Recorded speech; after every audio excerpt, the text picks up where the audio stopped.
Taurus, 2022 is all about a new you. By the time the year ends, you may be such a different person that you are virtually unrecognizable to yourself. Now, change is good. I know that you guys tend to be a little stubborn. You guys like the security and the predictability. But if you allow yourself to change, your world is going to be completely different and in a good way. Want to know more? Keep watching and I'll explain all about it.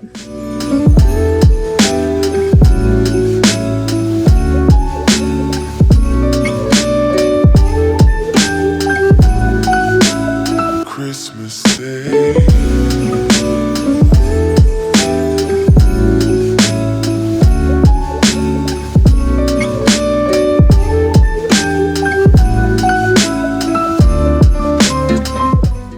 What's up, everybody? It's your girl Mel of Divine Feminine Works, and as always, I hope that this video finds you well and in excellent spirits. If you're new here, welcome. If you're returning, welcome back. This channel is everything tarot, astrology, spirituality, and manifestation. So if those are the things you like, if those are the things you love, if those are the things you want to learn more about, don't forget to hit that subscribe button as well as that notification bell, so you'll always be notified when I come out with new content. And speaking of content, head over to Instagram and follow me over there at Divine Feminine Works. Every day, I've got a whole bunch of content on tarot, astrology, spirituality, and manifestation. All right, so head over there and follow me. All right, so I am so excited to be bringing you this video because this is the video of the year. If you haven't watched any of my other videos, this is the one you definitely want to watch. Actually, this series, because I'm going to be breaking it down by sign, okay? But this is the 2022 astrology forecast. One of my favorite phrases is when you know better, you do better. And if you know what's coming ahead in the coming year, rest assured you're going to be prepared and you're going to know exactly what to do. All right. So without further ado, let's get into it. All right, Taurus. So this is going to be the astro forecast for you for 2022. Now, the main theme of 2022 for you is self versus relationships, or you versus everyone else. It's safe to say that you guys have been undergoing a very personal transformation since Uranus entered your sign several years back. So what that means is that you may have been a certain way. You may have even looked a certain way. And with Uranus in the mix, it's like you're rebelling against the status quo with respect to how you are. So some of you may have radically changed your look. You may have either gained a lot of weight, lost a lot of weight, changed up your look and your aesthetic altogether.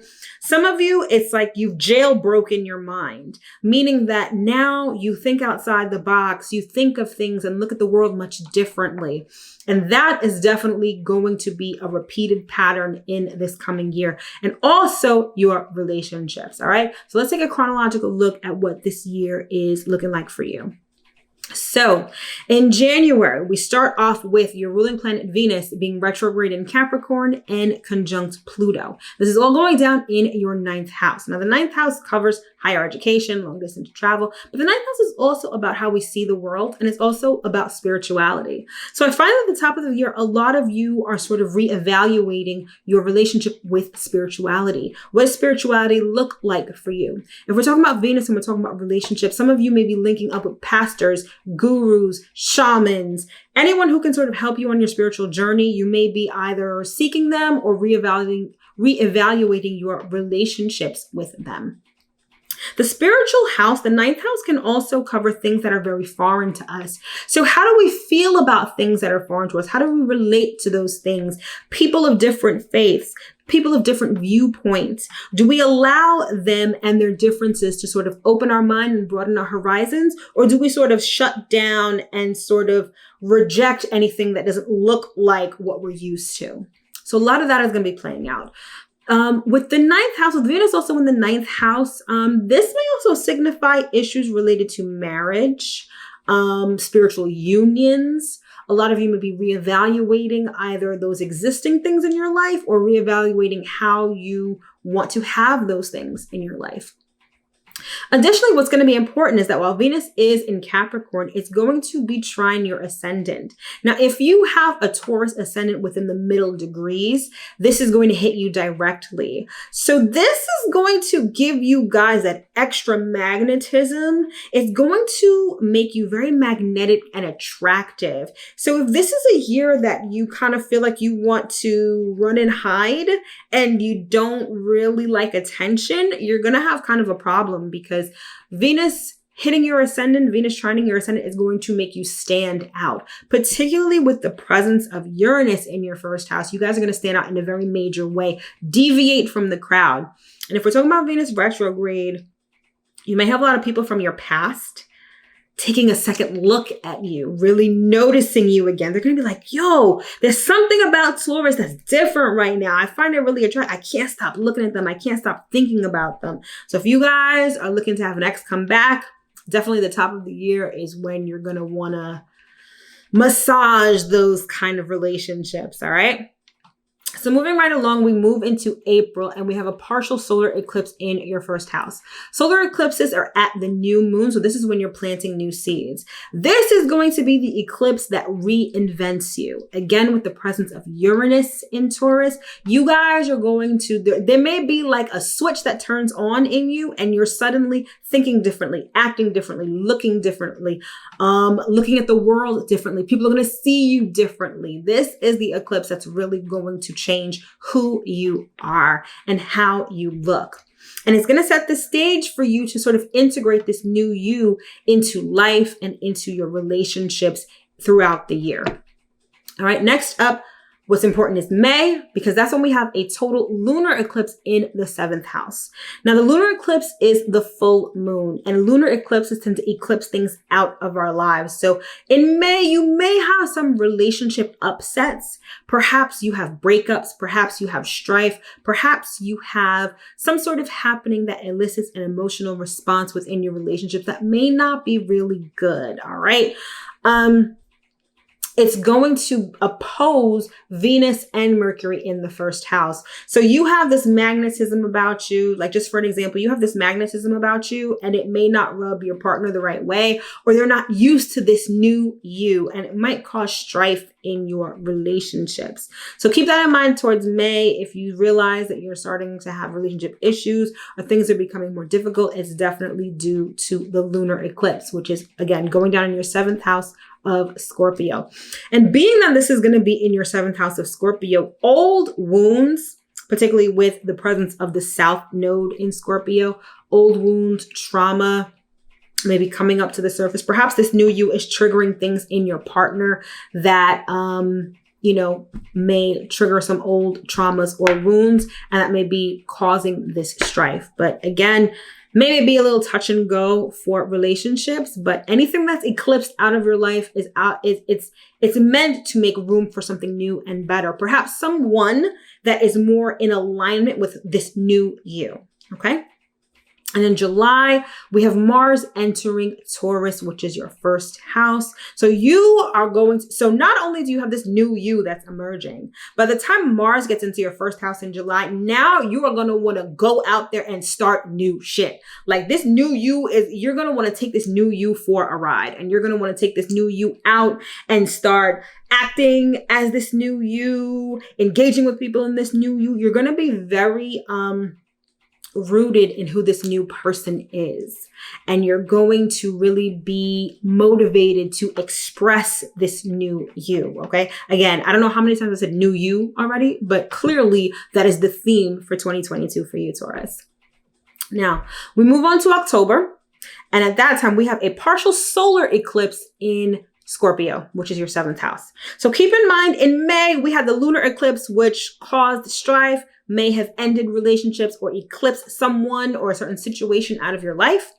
Now in October, now you can plant new seeds. Now you can start aligning yourself, or people can start aligning themselves with this new you. This is the time when you're going to want to start relationships, when you're going to want to make a commitment with a person, maybe take a relationship to the next level. So in May, things are kind of touch and go. And then in October, it's like newness, new person, new relationship, new commitment, all of that. And then also in October, we have Saturn square Uranus, which is going to be between your 10th house and your first house. So the essence of Saturn square Uranus is boundaries and structure on the one hand versus freedom on the other. So we've got Saturn in your 10th house, which means that it's about your career. So the structure of your career, the boundaries of your career are going to be at odds or in conflict with your personality or this new you. Again, I cannot stress enough, Taurus, that this year is all about a new you. Perfect example. Uranus in Taurus makes you want to change up your aesthetic, change up your look. Maybe you want to dye your hair pink or blue, get a nose ring, express the artistic side of you. But you work in corporate America and your boss is like going to look at you like you have 6 heads. Like, what are you doing with the nose ring? Why is your hair pink? You can't liaise with clients looking like whatever you look like. Okay. And so that's sort of how Saturn and Uranus is going to play out. This new you may be in conflict with what you do for a living or how the public perceives you or your public standing. And that's just going to be a test of how committed you are to this new you. And it's not that you necessarily have to pick one over the other. It's not like you have to pick this new you over your career, but how do you make both work? That's going to be the essence of how you deal with Saturn square Uranus in October. Okay.